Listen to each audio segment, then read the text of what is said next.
del siglo XXI, tanto de pediatría como de nefro. Y como introducción, quiero comentarles algunas cosas. Primero, esta va a ser más o menos la estructura que vamos a ver. Me pidieron que habláramos específicamente de síndrome nefrótico. Vamos a tocar el más frecuente y el que probablemente les van a preguntar. Sin embargo, sí me parece importante algunos estudios clínicos que hay que tener en cuenta como diferenciales como diferenciales dentro del síndrome nefrótico, porque a veces el examen se trata de confundir. E inclusive estos mismos datos que les voy a dar o estos puntos como muy importantes, que son entre las características clínicas y el tratamiento, nos pueden ayudar tanto en la práctica clínica, en la vida diaria, cuando llegamos a tener un niño que está pues edematizado. Entonces vamos a ver qué es, por qué se produce, cómo se clasifica, sus características clínicas clásicas y no tan clásicas, cómo se ve, qué laboratorios le vamos a pedir, qué estudios de gabinete le vamos a pedir, qué tratamiento vamos a dar y pues obviamente el pronóstico. Estoy pensado más o menos en las preguntas que les puedan llegar a hacer y pues en la utilidad del día a día.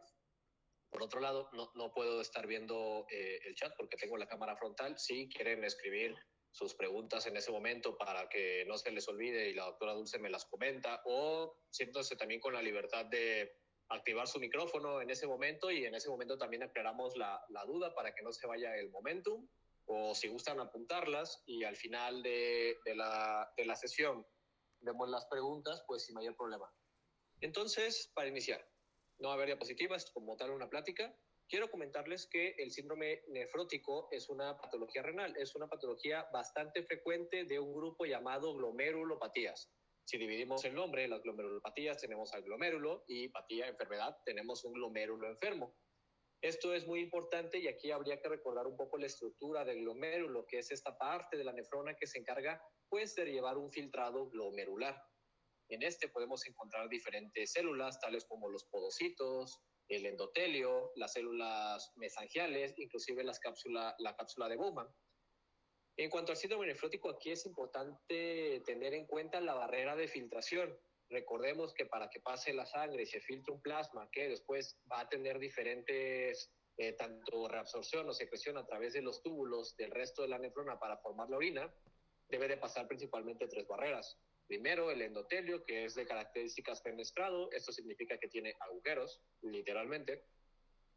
La membrana basal y el podocito. Hay que tener en cuenta que este podocito, que tiene pedícelos, que son pequeños piecitos que cubren estas estructuras, tienen un cierre de tipo cremallera y que entre estas estructuras hay algo que se llama diafragma podocitario. Este diafragma podocitario es ahora sí que la barrera final para evitar que se filtren sustancias de mayor tamaño. Eso en cuanto a la física de la barrera de filtración. Hay que tener en cuenta que pues, la barrera de filtración también tiene una carga pues, electromagnética, ¿no? Eléctrica. Entonces, esta va a ser negativa. Por lo tanto, las proteínas que también sean negativas, tales como la albúmina, pues se van a rechazar. Entonces, ya tenemos 2 mecanismos por los cuales la membrana va a evitar que se filtren proteínas en exceso y otras sustancias. Entonces, básicamente es el síndrome nefrótico. En el síndrome nefrótico tenemos una glomerulopatía, donde hay un fallo en esta barrera de filtración y hay un exceso de filtración de proteínas que al final de cuentas se terminan perdiendo por la orina. Y secundariamente esto vienen todas las demás características clínicas. Perdemos albúmina, hay una respuesta por parte del hígado con activación del acetil-CoA, por lo tanto, hay una dislipidemia, hay una hipercolesterolemia. Evidentemente, y ahorita vamos a ver un poco de estos mecanismos que seguramente conocen, de underfill y overfill, pero básicamente perdemos albúmina, perdemos presión oncótica, hay edema, y pues bueno, obviamente la cantidad de proteínas que encontramos en la sangre. Pero antes de ir a esta parte, me gustaría comentarles por qué se produce. Lo voy a resumir en 3 puntos como muy, como a grosso modo, para que todos entendamos y no perdamos como mucho tiempo en esta parte. Hay básicamente una disfunción tanto de linfocitos, T, B, y también hay un dichoso factor circulante, que seguramente han leído sobre este factor circulante. Realmente no es solamente una proteína, son diversas proteínas, incluyendo interleucinas, que se han asociado a la pérdida de la selectividad de filtración de proteínas en la barrera de filtración glomerular. Entonces, tanto esta disfunción inmunológica como esta disfunción humoral parece que contribuye a una pérdida de la selección de proteínas y por lo tanto pues nos dan todas las características del síndrome nefrótico, principalmente la pérdida de proteinuria pues de forma importante en rango nefrótico. Antes de ir a las características clínicas, vamos a ver, disculpe, cómo se clasifica. Lo podemos clasificar en varias categorías. Vamos a verlo primero por la edad. En el caso por la edad tenemos diferentes clasificaciones. Primero, los menos de 3 meses, por lo general los conocemos como síndrome nefróticos congénitos. Un niño que por lo general nace, tenemos una placenta grande, el bebé puede ser un bebé pequeño y está todo hematizado, alguien le hace una prueba de proteínas en la orina y bueno, sale con una proteinuria arriba de 2 cruces. Ese es un síndrome nefrótico que no es el motivo de esta charla, pero sí vamos a hacer unos puntos para poder identificarlo ahorita más adelante en esta parte de las presentaciones no clásicas. Por otro lado, de los 3 meses al año de edad, por lo general lo consideramos como un síndrome nefrótico infantil, que se puede asociar también a alteraciones genéticas y algunas otras alteraciones como infecciosas, al igual que en el síndrome congénito. Son, la verdad, bastante parecidas en cuanto a las etiologías. Sin embargo, bueno, de forma clínica podrían manifestarse de forma diferente. Por otro lado, de este año de edad hasta los 18 años ya es cuando conocemos un síndrome nefrótico de la infancia. Y de este es muy importante conocer el parámetro, el parámetro de entre los 2 y los 8 años. ¿Por qué? Porque entre los 2 y los 8 años encontramos la causa más frecuente de síndrome nefrótico, que es la enfermedad de cambios mínimos. Entonces, esta en teoría es probablemente la que más les van a preguntar y la que obviamente se van a encontrar más frecuente en su quehacer clínico. Esto es como muy, muy importante. Entonces, ya vimos que el síndrome nefrótico es una glomerulopatía, que hay una disfunción de esta barrera de filtración glomerular, que se puede perder por diferentes factores celulares y humorales, y que la podemos clasificar por la edad en congénito, de la infancia y el infantil, y que el más frecuente, el que vamos a encontrar, que es el síndrome nefrótico de cambios mínimos, va de entre los 2 a los 8 años. Esto es como muy importante. Realmente todos los niños que salen de esta edad básicamente es criterio para derivarlo a nefrología porque estos niños pues probablemente requieran una biopsia. Entonces, ¿cuáles son sus características clínicas clásicas? Un niño con un síndrome nefrótico es un niño que tiene una edad entre 2 y los 8 años y que la mamá por lo general te comenta dos cosas. Se hincha de la cara y durante el transcurso del día pues se le va a los pies, es como la característica del edema renal. U otra presentación del edema se encuentran muy edematizados. Son niños que hasta en la nasarca te los puedes llegar a encontrar. ¿Qué otra cosa te refieren los papás? La orina. Te dicen, es que está orinando espumoso. La literatura dice como cerveza. Básicamente los papás dicen, no, es que se ve cada vez que orina, se orina con mucha espuma. Y antes no lo hacía. Entonces, si tenemos a un niño que está edematizado y que nos refieren estas dos características, pues habría que pensar que el niño tiene un síndrome nefrótico. Y ojo, aquí quiero hacer también énfasis en que el síndrome nefrótico sigue siendo un síndrome. La causa más frecuente entre estos niños de 2 a 8 años, que inclusive es la causa más frecuente de síndrome nefrótico en general, es la enfermedad de cambios mínimos. Entonces es muy importante que el síndrome nefrótico debe de tener una causa, ¿vale? Ahora, bueno, tenemos a este mismo niño que llegó, que se hinchó. Hay que tener en cuenta, y algo muy importante que los puede despistar, es que a veces se cuenta con el antecedentes de picaduras de insectos o algún tipo de alergia. Mi recomendación para la vida es cada vez que tengan un niño hinchado, y aunque no le refieran lo del espuma en la orina, hagan un lapsus en la orina y usted se den cuenta si tiene proteinuria o no. Si tiene 2 o más cruces, les aconsejo ahí que lo aborden por una sospecha de síndrome nefrótico. Por otro lado, las otras características pues ya son básicamente laboratoriales. Tenemos la proteinuria, es importante que se aprendan el valor, arriba de 40 miligramos por metro cuadrado hora. Si tenemos una proteinuria arriba de 40 miligramos por metro cuadrado hora, nosotros lo conocemos como una proteinuria en rango nefrótico. Si tenemos una proteinuria de 40 hasta 4 miligramos por metro cuadrado hora, tenemos una proteinuria que se conoce como significativa. Y menos de 4 miligramos por metro cuadrado hora es una proteinuria normal. ¿Qué les quiero decir con estos valores? Que todos los síndromes nefróticos deben de tener una proteinuria arriba de 40 miligramos por metro cuadrado hora. Si tienen un niño hinchado y que la mamá les podría referir, no, pues es que a lo mejor sí veo la orina espumosa, pero ustedes hacen una cuantificación adecuada de orina y ven que tiene 10 miligramos por metro cuadrado hora, pues es muy probable que no tenga un síndrome nefrótico. La otra es que puede ser que apenas esté iniciando el cuadro y que esa proteinuria se vaya incrementando, pero esa ya no es una presentación como muy común. Esa lo vemos más que nada en los niños que tienen recaídas frecuentes. Por otro lado, también la albúmina es otro parámetro que debe tener en cuenta. Ya tenemos la proteinuria, arriba de 40 miligramos por metro cuadrado hora. En el caso de la albúmina, pues ya saben, abajo de 2.5 gramos sobre decilitros. Si tenemos una proteinuria arriba de 40 y una albúmina de menos de 2.5 gramos sobre decilitros, ya tenemos el diagnóstico del síndrome nefrótico. Actualmente la presencia de dislipidemia pues no es como un criterio para hacer el diagnóstico, pero en la mayoría de los casos te lo vas a encontrar presente. Ahora, se me olvidaba comentarles en esta parte de la clasificación, un poco volviendo, les había comentado esta parte de la edad y así es como se presenta en cuanto a la edad en un niño con síndrome nefrótico clásico, por así decirlo. Tenemos otras clasificaciones, por ejemplo, por la causa, ¿no? Puede ser una causa primaria o idiopática, donde no tiene absolutamente ninguna causa. Puede ser una causa también secundaria. En este caso habría que, y lo vamos a ver más adelante, podemos sospechar en diferentes patologías. Por ejemplo, lo más clásico que les pueden llegar a presentar un lupus.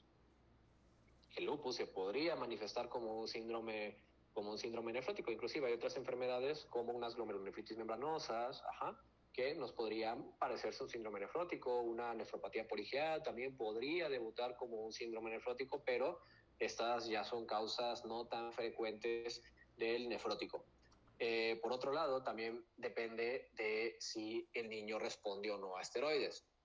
Si tenemos a un niño que yo le doy manejo, que el manejo es la prednisona o la prednisolona, y responde adecuadamente, pues significa que este niño tiene un síndrome nefrótico, esteroide sensible o corticoide sensible.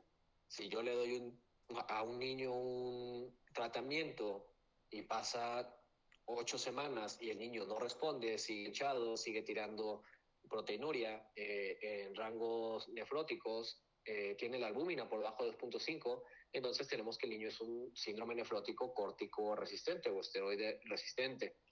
Lo podemos clasificar también en recaídas.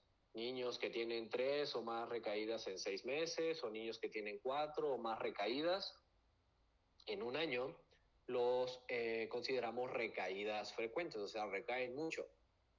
Si tenemos un niño con un síndrome nefrótico que recae menos de estas cantidades, pues es un paciente con un síndrome nefrótico pues con recaídas infrecuentes. Hay que tener en cuenta una terminología especial que se considera en cuanto al síndrome nefrótico córtico resistente. Les recuerdo, después de que terminemos el manejo de 8 semanas con esteroide, el paciente no responde, sigue con hipoalbuminemia y sigue con proteinuria. Eso es la corticoresistencia. Hay un parámetro especial para niños que responden, que inicialmente aparentemente son esteroides sensibles, pero que al administrarle algún segundo esquema de esteroide porque recayó por la causa que ustedes gusten,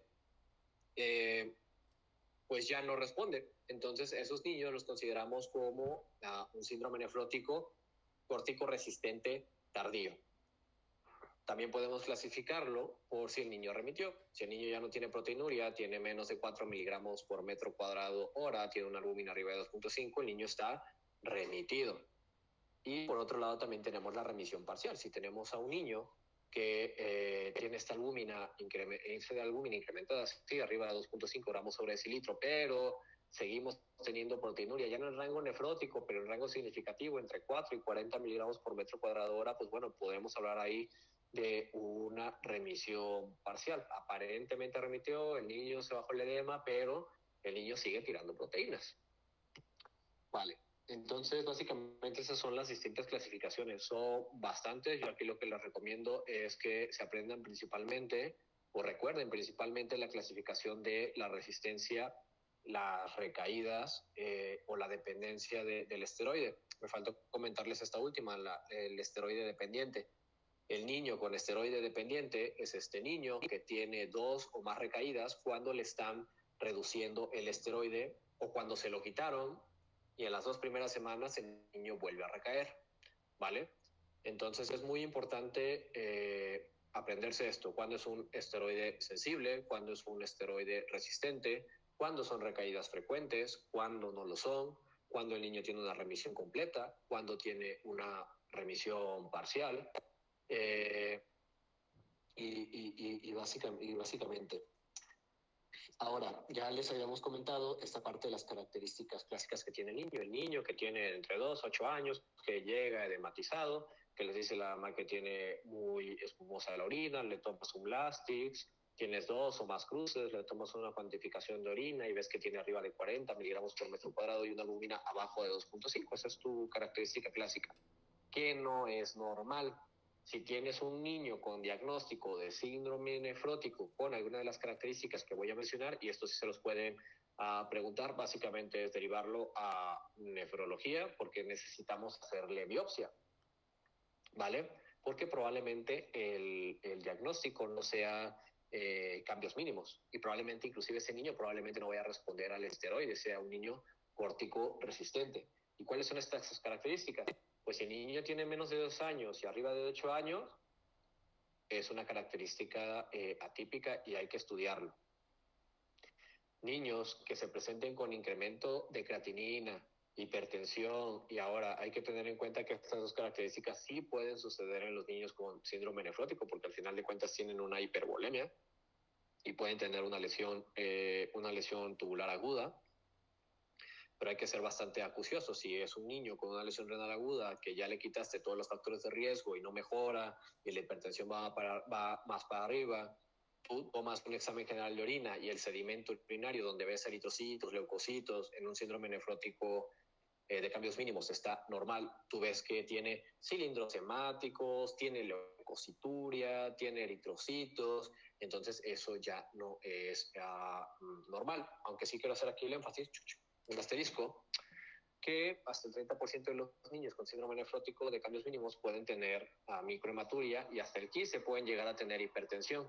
Pero les recalco, porque seguramente en algún momento lo leyeron, pero les recalco que estas características en teoría deben de mejorar cuando tú les quitas el daño que les está causando. Si el niño tiene, a pesar del edema, tiene un evento de volumen intravascular disminuido y a esto le atribuyes la lesión renal aguda y ya lo mejoraste y el niño sigue con incremento de la creatinina, con incremento de la creatinina y con incremento de la creatinina, pues probablemente ese niño no tenga un cambios mínimos. Evidentemente, otra característica que hay que tener en cuenta, la hematuria macroscópica. Los síndromes nefróticos de cambios mínimos no tienen hematuria macroscópica. Eso también es de biopsia. Si tenemos un niño que la mamá te dice, no, pues yo también tengo otro hijo con síndrome nefrótico. Entonces hay que sospechar pues una causa familiar y ese niño hay que hacerle biopsia. Dentro de los estudios de laboratorio, si tienes alteraciones como las que comentamos en el sedimento urinario, pero muy importante, la evaluación del complemento, la fracción C3 y C4. En los cambios mínimos siempre está normal. Si les dicen un niño con este características clínicas de 2 a 8 años que todo parece que es un síndrome nefrótico clásico o aparentemente de cambios mínimos, pero te dicen que el C3 o el C4 está alterado, está bajo, ese no es un cambios mínimos, no se vayan ahí con la finta. Probablemente ese es el estudio que ustedes requieran para pensar en alguna otra patología. Evidente hay más. Si tú tienes otros estudios como ANA, ANCA, anti-DMA y te salen positivos, pues bueno. Sí, sí, sí. Bueno. Claro. Bueno, si quieres, al final de la sesión lo checamos, pero si no, en cualquier momento puedes activar tu micrófono. Entonces, como les decía, estas características de estos niños, si tienen alguna de estas características, son niños que requieren biopsia y que probablemente no vaya a ser un cambios mínimos. Se las repito, niños que se salgan de rango de edad, niños con lesión renal aguda, niños con hipertensión, niños con hematuria macroscópica, niños con alguna alteración inmunológica que lo compruebes por laboratorio, principalmente C3 y C4, niños que tengan alteración o que tengan antecedentes familiares, ¿vale? Niños que no respondan al esteroide o córtico resistentes, pacientes con recaídas frecuentes, son niños que probablemente no sean un cambios mínimos y requieran biopsia. Entonces, si te dicen que tienes un niño de una niña de 12 años que se presenta con un síndrome nefrótico y tiene C3 y C4 bajo, pues tu respuesta no va a ser cambios mínimos. A lo mejor esa niña, porque el C3 y el C4 está bajo, probablemente sea un lupus, ¿vale? Otro ejemplo de estas características, los que comentaba, la mamá dice, es que tengo otro niño con síndrome nefrótico, pues hay que investigar una causa genética. Otro ejemplo, uh, hay niños que tienen glomerulonefritis postinfecciosas, la postestreptocócica es la más frecuente, y que también se pueden presentar con un síndrome nefrítico. Estas características de hematuria, oliguria, proteinuria, edema, hipertensión, también se pueden asociar con proteinuria en rango nefrótico y también se pueden ir con la finta de que es un síndrome nefrótico y que se le elevó la presión y que se le elevó la creatinina, pero hay que tener en cuenta aquí que el diagnóstico diferencial es muy fácil de hacer. En un niño con una postestreptocócica, el C3 va a estar bajo y el C4 va a estar normal. Probablemente con lupus y postestreptocócica sean las dos patologías más frecuentes y con los cuales los pueden tratar de confundir. Entonces, básicamente esas son las características que deben de tener en cuenta. Hasta aquí, no sé si tengan alguna duda. Esto que un poco rápido, pero es que es como mucha información, pero si tienen alguna duda, si quieren de una vez, antes de continuar. ¿No? No, no, no. Bueno, vale. Entonces, ¿en qué estábamos? Repasando rápidamente, ya vimos que el síndrome nefrótico es una glomerulopatía, es de las más frecuentes, que se produce por una disfunción celular y humoral, que se tiene diferentes clasificaciones, dependiendo de la edad, dependiendo si es resistente o no a esteroides, dependiendo si tiene recaídas o no tiene recaídas el niño, si es un niño con una resistencia a esteroides de forma tardía, si el paciente tiene una remisión completa, o sea que se le quita la proteinuria y la albúmina vuelve a estar normal, o tiene una remisión parcial. Esto, como les comentaba, es que tenga la albúmina normal o arriba de 2.5 y tenga una proteinuria en rango significativo, que les comento otra vez, es de 4 a 40 miligramos por metro cuadrado hora, y que también puede ser primaria o secundaria, como las causas que les comentaba. Que el niño clásico es este niño de 2 a 8 años que viene con edema, que puede inclusive tener anasarca, que puede referir la mamá que tiene orina de características espumosas o no.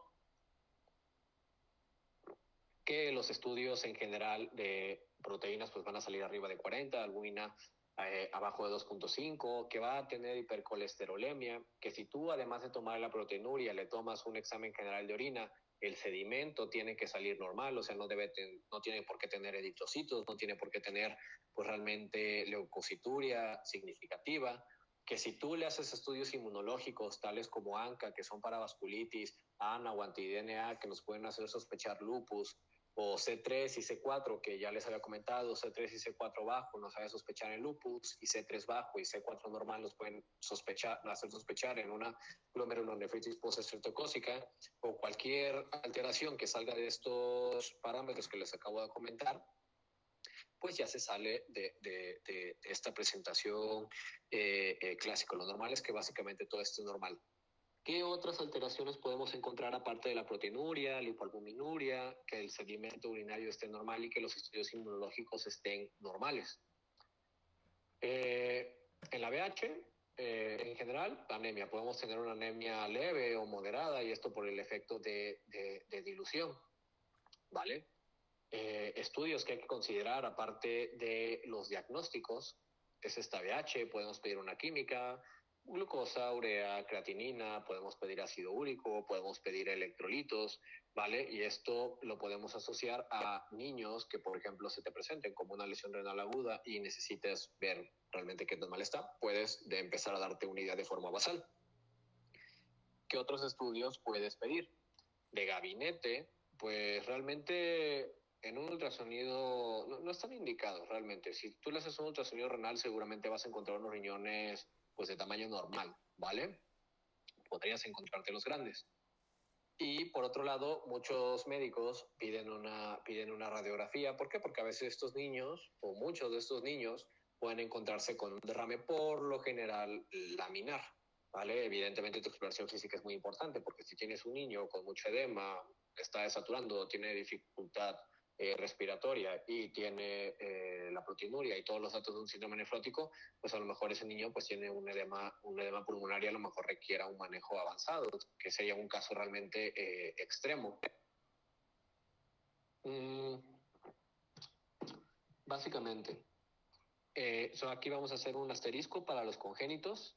Si les dicen que un niño que puede ser prematuro, que tiene una placenta grande, 25% más del peso del niño, y el niño está edematizado, porque digo, los niños nacen y están un poco hinchados, pero en realidad se debe de ir disminuyendo. Dulce sabrá más de esto, pero el edema debe de ir disminuyendo poco a poco. Pero si el niño persiste edematizado, ven que las características de orina son esas mismas características espumosas porque están tirando proteinurias masivas. Nosotros conocemos una proteinuria masiva arriba de 100 miligramos por metro cuadrado hora.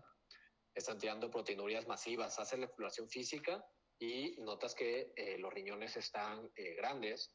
Entonces, esa es la característica clínica de un niño con un síndrome nefrótico congénito. El manejo, muy diverso. Te pueden decir, no, pues hay que darle un IECA y hay que darle algún AINE para para disminuir la tasa de filtración glomerular, inducir una lesión renal para que evitar tirar proteínas. Algunos optan por quitar un riñón, hacer una nefrectomía unilateral, para disminuir pues la cantidad de proteínas que está tirando. Y algunos cuando alcanzamos 7, 8, 9 kilos del peso del niño, pues por lo general quitan los dos riñones, los pasan a diálisis y el niño en teoría debería de recibir un trasplante pronto. Y el manejo básicamente son infusiones de albúmina y todas las proteínas que están tirando. Algunos protocolos te dicen ponles gamma-globulina, dales levotiroxina, calcio, vitamina D, su tratamiento antitrombótico, y ya eso es como lo que deberían de saber del síndrome nefrótico congénito. Pero volviendo a esta parte del clásico, ya quitando este asterisco, es que tenemos a este niño que ya habíamos comentado, un niño, vamos a ponerle un niño de 5 años, ¿no? Un niño de 5 años que viene todo edematizado, que ya llegó a nuestra consulta, llegó tranquilo. Los signos vitales están normal, no tiene hipertensión, el niño está orinando bastante bien. Le tomamos nuestros estudios de laboratorio, tiene una anemia leve, le tomaste C3, C4, anti-DNA, ANCA, todo está normal, solamente tiene la albúmina en 2 gramos sobre decilitros, le tomas un examen general de orina, tienes 2 o más cruces de proteínas en la orina, te dio tiempo de tomar toda la recolección de orina y salió arriba de 40 miligramos por metro cuadrado hora, vamos a ponerle 50, pues bueno, ya tienes el diagnóstico de síndrome nefrótico. Pero ahora, ¿qué es lo que vamos pues, hacer? Uno, tenemos el tratamiento general y el tratamiento específico. En el caso del tratamiento general son medidas como la restricción de sal en los niños. En los libros te puedes encontrar de 1.5 a 2 gramos al día de sodio, o lo que vendría siendo más o menos equivalente a 20 mil equivalentes por metro cuadrado día. Solo como dato curioso, y para su día a día, si tú haces tu cuenta, pues evidentemente no le vas a decir a la mamá, no, pues tómese a 100 mil equivalentes al día, ¿no? Como dato, 1 gramo de sal tiene 17.7 mil equivalentes, entonces solo haces la regla de 3 y ya le indicas el gramaje a la mamá o al papá que puede estar con el niño. Entonces, la restricción de sal. La restricción de líquidos. La restricción de líquidos es muy, muy importante porque al final de cuentas queremos alcanzar un balance negativo. ¿Cómo lo vamos a hacer? Pues evidentemente si tú ya tienes una recolección de orina, pues tus pérdidas insensibles más ese volumen de orina, o que en teoría tendrías un balance neutro, o la disminución de 2/3 de ese volumen, o reducir ese volumen al 60%. O sea que si tienes un niño que orina 1000 en 24 horas, pues vamos a darle 2/3 de ese volumen, ¿no? Entonces, si de ese 1666 se va a tomar, ¿sabe qué, señora? 666 mililitros más lo que le toque de pérdidas insensibles, y en teoría tú deberías tener un balance negativo. O si quieres hacer el 60%, pues es más o menos lo mismo, ¿no? Entonces, de 1000, el 60 son 600 mililitros, entonces va a restringir el volumen. Aparte de la disminución de sal, aparte de la disminución de líquidos, evidentemente el movimiento es muy importante. ¿Por qué? Porque los niños tienen riesgo de hacer trombosis y en algunos casos puede llegar a ser grave, ¿vale? Entonces la tromboprofilaxis en niños que están en una sarca, que tienen antecedentes de trombosis por algún motivo, albúminas abajo de 2, otros laboratorios alterados como el dímero D, el fibrinógeno, a esos niños por lo general, o plaquetosis, a esos niños por lo general o les dan ácido acetilsalicílico, o también se les puede dar enoxaparina de bajo peso molecular. En esta parte nos apoyamos realmente con hematología. Y de manejo general, la restricción de líquidos, la sal, la tromboprofilaxis que puede requerir el niño o no. Y algo también muy importante, muchos dicen la profilaxis antibiótico. Realmente, como saben, la profilaxis antibiótico pues no ha demostrado nada. Hay centros que, como en siglo sí realmente ocupamos profilaxis en los niños con penicilina, si tienen la albúmina por debajo de 2, pero igual si no lo ocupas tampoco pasa nada, tampoco hay como una evidencia suficiente para acabar recomendando o no la profilaxis, a menos que obviamente tengas un proceso infeccioso. Datos que debes de tener en cuenta: los niños pueden hacer infecciones más frecuentes, los niños pueden hacer neumonías, los niños pueden hacer peritonitis, no está tan edematizado. Entonces, si el niño está edematizado, que no tiene por qué dolerle, le empieza a oler, tiene fiebre, pues a lo mejor el niño tiene una peritonitis, ¿no? Entonces, estas dos infecciones son como bastante frecuentes y son datos que hay que tener en cuenta. A lo mejor esa respiración que tiene el niño y esa imagen que nosotros vimos en la radiografía que no corresponde a un derrame, pues a lo mejor ella es una neumonía, ¿no? Entonces hay que estar como muy atentos a estos dos diagnósticos infecciosos. En cuanto al manejo específico, como les comentaba, prednisona o prednisolona. ¿Cuáles son los esquemas? En los niños que tienen un síndrome nefrótico de primera vez, lo que ustedes deben de hacer es indicar prednisona o prednisolona a 60 miligramos por metro cuadrado día, máximo hasta 60 miligramos, ¿vale? Eso significa que si tienes un niño con una superficie de 1.73, pues no le vas a dar más arriba de 60, le vas a dar los 60 y ya, ¿vale? ¿Por cuánto tiempo le vamos a dar? Si es su primer evento, se lo damos por 6 semanas. ¿Cómo vamos a continuar el esquema? El esquema lo vamos a continuar de la siguiente forma. Vamos a hacer una reducción de la dosis. Esta primera etapa de esteroides lo vamos a dar de forma diaria. ¿Sabe qué, señora? Se va a tomar, por ejemplo, que el niño tuviera 1 de superficie, va a tomar 60 miligramos al día por 6 semanas. Si le indicas cuándo terminan estas 6 semanas. Después de esas 6 semanas, vamos a hacer una reducción a 40 miligramos por metro cuadrado día, máximo 40 miligramos. Suponiendo que este niño tiene, este mismo niño de superficie corporal de 1, pues le vamos a dar 40 miligramos al día. ¿Cómo se lo vamos a dar? Ya no se lo vamos a dar todos los días, lo vamos a dar en días alternos, un día sí y un día no. Y así se lo dice: ¿sabe qué, señora? Se va a tomar los 40 miligramos un día sí y un día no, un día sí y un día no, por otras 6 semanas. Y nuestra tercera etapa, que es esta parte del descenso, realmente aquí no hay un esquema específico. Los libros te recomiendan 5 miligramos por semana. O sea, este mismo niño que tiene 40 miligramos, pues lo vas a reducir 5 miligramos por semana. Le indicas a la mamá, ¿sabe qué? Hoy, sábado, tiene 40, pues vamos a bajarla a 35. Y el siguiente sábado a 30. Y así subsecuentemente hasta que deja de tomar la dosis y se suspende. Es muy importante aquí tener en cuenta que no podemos suspenderlo de forma inmediata por las complicaciones pues, adrenales que el niño puede tener y que lo pueden llevar inclusive a urgencias o poner en riesgo su vida. Por otro lado, hay que tener en cuenta que este esquema es para niños que tienen eventos en su primera vez. Si tienes un niño que tiene otra recaída, suponiendo que en 6 meses el niño tiene una recaída, ya no le dejas el esquema de 6 semanas, le dejas un esquema de 8 semanas. Perdón, en el primero un esquema de 12 semanas. Son 6 semanas y la reducción. Que la reducción debe de ser de entre 4 a 6 semanas, ¿vale? En la segunda etapa, en estos niños, o más bien en este niño hipotético que les comentaba, de que pues ya este mismo niño que tuvo un síndrome nefrótico, le diste esteroide, le diste el esquema de 12 semanas, el niño mejora, ajá, y a las 6 semanas te viene otra vez, te dice, ¿sabe qué, doctor? Otra vez se volvió a hinchar y haces tu protocolo y sale que tiene síndrome nefrótico y tiene una recaída.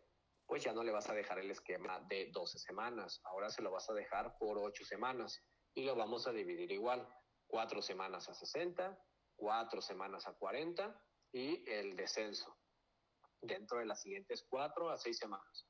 Es como muy importante. ¿Qué les podrían preguntar aquí en el ENARM? Hay dos esquemas que básicamente son equivalentes. Uno es esta parte de 60 de forma diario, 40 de días alternos y el esquema de descenso, ¿no? Y el otro que te comentan y se me hace o se es más factible que te lo van a preguntar porque la cuenta es más fácil, es en vez de 60 les das 2 miligramos por kilo día, no por metro cuadrado, por kilo. Diario, por 6 semanas, la segunda etapa, 1 miligramo por kilo día por las otras 6 semanas y ya luego el esquema de descenso que es básicamente el ritmo de 4 a 6 semanas. Entonces, digo, si te dicen un niño que pesa 20 kilos, pues evidentemente su primer esquema, que va a ser de las 6 semanas, pues va a ser a 40, ¿no? Entonces le vas a dar 40 miligramos, ya le vas a dar 20 miligramos y ya luego le vas a descender 5 por semana, ¿vale? Entonces sí, les recomiendo que se aprendan los dos números, pero probablemente sea este esquema de 2 miligramos por kilo o 1 miligramo por kilo y el descenso. Con esto ya sabemos si el niño tiene o no resistencia, ¿no? Si nos responde el esteroide, pues ya sabemos que es un esteroide sensible. Si después de 8 semanas el niño no nos responde, pues el niño es un cortico resistente y como les comentaba, sería un no clásico, por así decirlo, y tendría que requerir una biopsia. Si tiene recaídas frecuentes, biopsia. Si es un niño con esteroide resistente tardío, pues hay que hacerle biopsia. Y así con la clasificación que les comentaba. Algo muy importante en esta parte del tratamiento y que lo preguntan mucho es cuándo puede remitir o cuándo el niño está en remisión.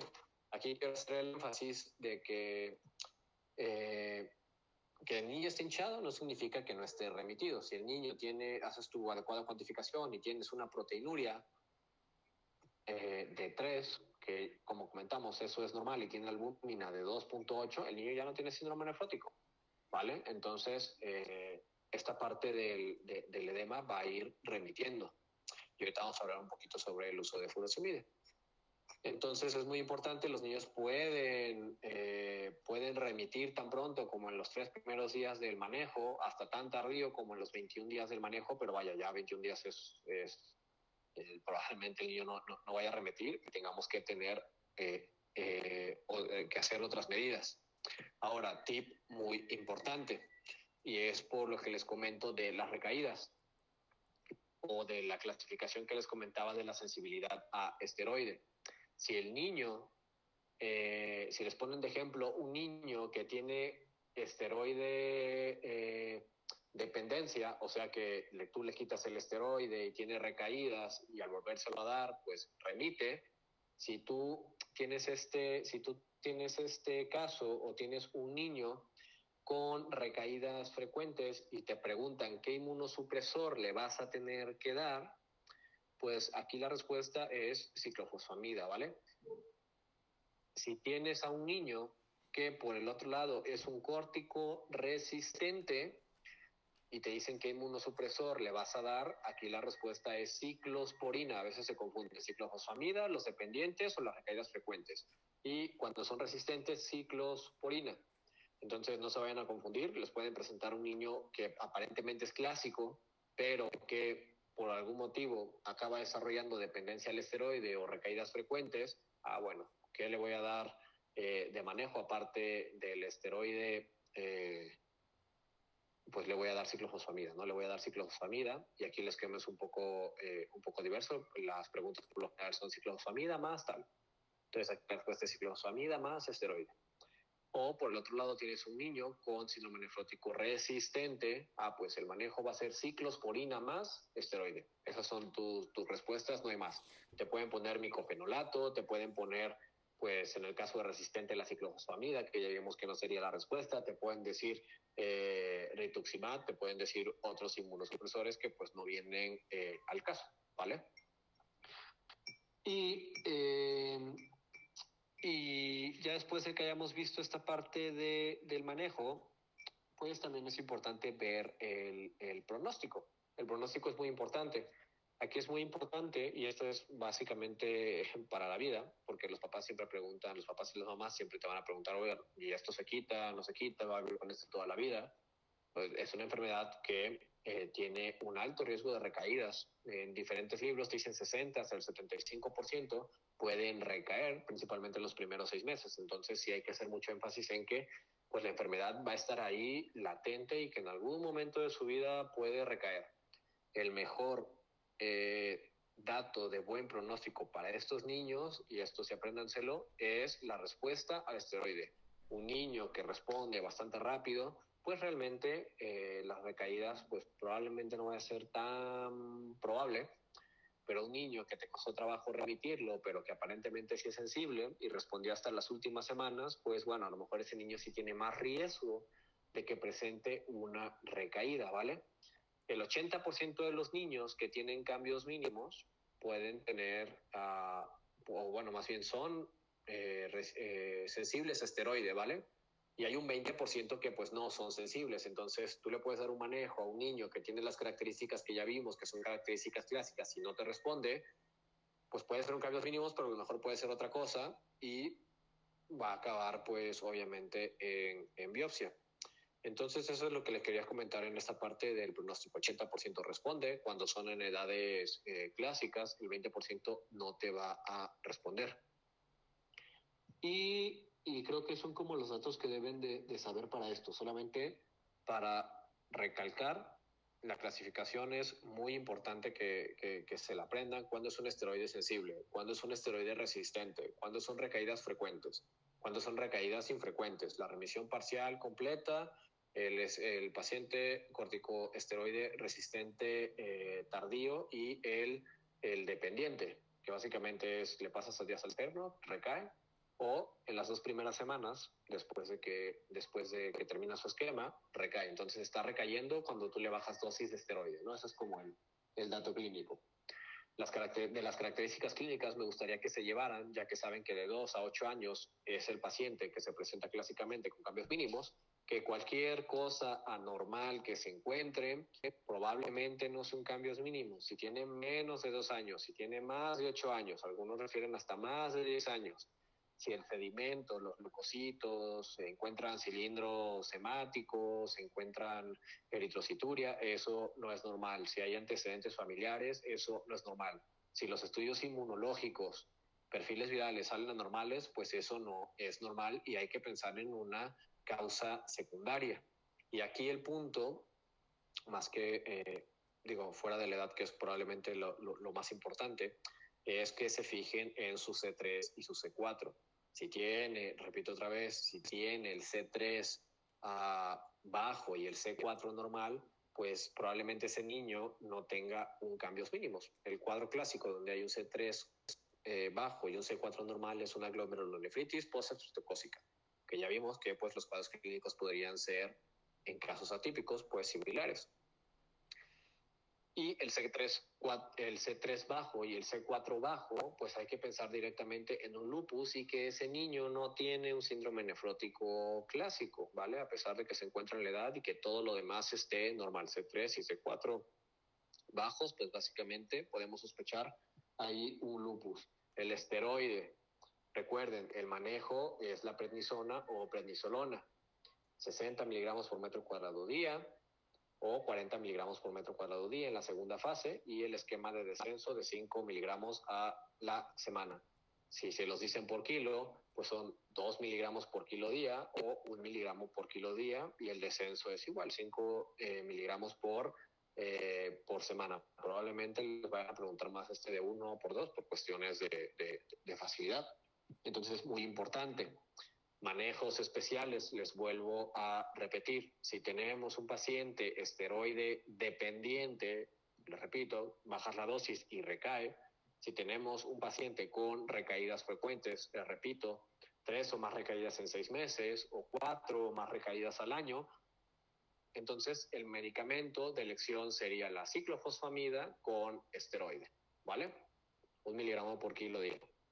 En el caso de que tú le des el manejo y el niño no responda y te digan qué le vas a dar de manejo, aparte obviamente que, como ya les comenté, pues biopsia, que sería la parte diagnóstica, pero si te dicen qué medicamento vas a agregar o qué inmunosupresor vas a agregar, en estos casos, ciclosporina más esteroide, ¿vale? Entonces, aquí es muy importante tener en cuenta estas dos diferencias y es probablemente donde les puedan hacer como mucho énfasis o donde puedan confundirse.